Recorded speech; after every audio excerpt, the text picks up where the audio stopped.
በእናቱ የሚያፍር ሰው ነበር። እናቱ ጠባሳ ናት ፊቷ። አንድ ቀን ከጓደኞቹ አስተዋወቃታል። አንድ ቀን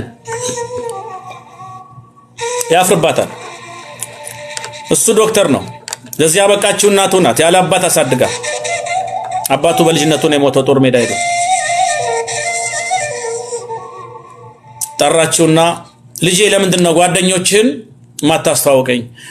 እቤትም ስጠራቸው አንቺ ጓዳ ግቢ አትውጪ ትለኛለህ። እቤት ስጠራቸው ለምንድነው ልጄ እንዲምታረገው? ሰው ሁሉ እኮ በእናቱ ደስተኛ ነው አብዛኛው ሰው። አይ እናቴ ፊትሽ ጠባሳ ስለሆነ ጠባሳ ልጅ ይሉኛል ብዬ ነው አላት። ይሄ ነው የሚያሳፍረው። አንድ ነገር ልንገርህ፣ የጠባሳነትን ምስጢር ዛሬ እወቀው። ሕፃን ሆነ ገና የ1 ዓመት ከ3 ወር ሕፃን እያለህ ጎረቤት ቡና ልጠጣ ሄድኩኝ። ስመለስ ቤቱ በሳት ተቀጣጥሏል። ሳር ቤት ነው። ወየው ልጄ ብዬ እየሮጥኩኝ አንተን ለማዳን እቅፍ አድርጌ ልወጣ ስል እሳቱ ፊቴ ላይ ወደቀ። ላንተ የመጣ እሳት ፊቴ ላይ ወርቆ አንተ ተርፈሃል።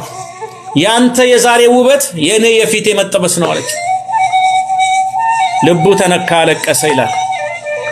ከዛን ቀን ጀምሮ እናቱን አደባባይ ላይ ይዞ እዚህ ላይ የምታዩት ውበት እሷ የሰጠችኝ ነው፣ የሷ ጠባሳ ደግሞ የኔ ነበረ፣ ተቀያይረን ነው እያለ እናቱን በአደባባይ ማክበር ጀመረ። በህይወት ዘመናችሁ ውስጥ መነካት ያስፈልጋል። ቤተሰቡን የማይወድ እናቱን ቦታ የማይሰጥ ዛሬ ሁሉ ጊዜ ዘላለም የሚኖሩ የመሰላቸው 40 ዓመትም ላይ ሁሌ ማሙሽ የተባለ መኖር የሚፈልግ ሰዎች ልጅ ሊኖር ይችላል። ግን እንዳይመስላችሁ ጊዜ ሳይቀድማችሁ ጊዜ እንቅደሙ። ጸጸቱን መሸከም አትችሉም። ነገ ላይ ወየው ይሄን አድርጌ ቢሆን ኖሮ ከሚል ጸጸት እንድትድኑ ነው። ግን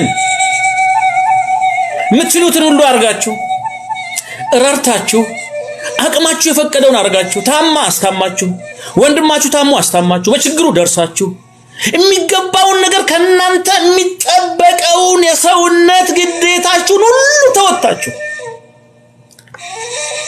ከአቅም በላይ በሆነው ሁኔታ ችግሮች ተፈጥረው እናት ሄዳ አባት ሄዶ ሰውን አጣችሁ የሆነው ነገር ሆኖ ከሆነ ግን አትጨነቁ። ቅበሩ፣ አልቅሱ። ከዛ በኋላ እግዚአብሔር ያንተ ፈቃድ ነው ብላችሁ ተጽናኑ። በእናንተ ለቅሶ የሚለወጥ ነገር የለም። በእናንተ እንባ የሚለወጥ ነገር የለም። ራሳችሁን ትጎዳላችሁ። እናትክን አስታመህ አባትክን አስታመህ በጊዜ ረድተህ ወገኖችን ረድተህ በሞት ሄደው ከሆነ ለጊዜው 3 ቀን ማልቀስ ይገባል። ነፍስ ከስጋ ስትለይ ይለቀሳል። ነፍስ ከስጋ ስትለይ ይለቀሳል። 3 ጊዜ ነው ለቅሶ የሚፈቀደው ለክርስቲያን።